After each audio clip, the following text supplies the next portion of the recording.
సూర్యుడు ఉదయిస్తున్నప్పుడు వారి గుహకు కుడిపక్కకు ఒరిగిపోవటాన్ని, అస్తమించే సమయంలో వారికి ఎడమ ప్రక్కకు జరిగిపోవటాన్ని నువ్వు చూస్తావు. వారేమో ఆ గుహలోని విశాలమైన స్థలంలో ఉన్నారు. ఇది అల్లాహ్ సూచనల్లోనిది. అల్లాహ్ సన్మార్గం చూపినవాడు మాత్రమే సన్మార్గాన ఉంటాడు. మరి ఆయన పెడత్రోవ పట్టించిన వానిని ఆదుకుని మార్గదర్శకత్వం వహించేవాడెవణ్ణి నీవు పొందలేవు. వారు మేల్కొని ఉన్నారని నువ్వు భావిస్తావు, కానీ వారు నిద్రపోతూ ఉంటారు. మేమే వారిని కుడిప్రక్కకు ఎడమ ప్రక్కకు ఒత్తిగిలి పడుకునేలా చేస్తూ ఉన్నాము.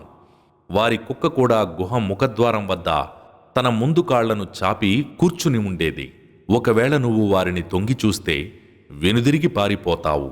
వారి గాంభీర్యం నిన్ను భయకంపితుణ్ణి చేస్తుంది. ఇదే విధంగా వారు పరస్పరం ప్రశ్నించుకోవటానికి మేము వారిని లేపి కూర్చోబెట్టాము.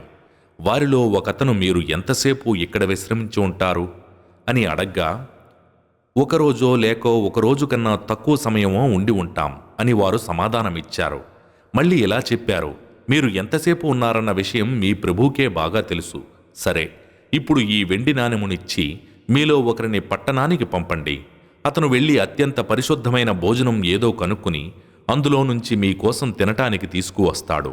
అయితే అతను మృదువుగా జాగ్రత్తగా వ్యవహరించాలి. మీ జాడ ఎవరికీ తెలియనివ్వకూడదు.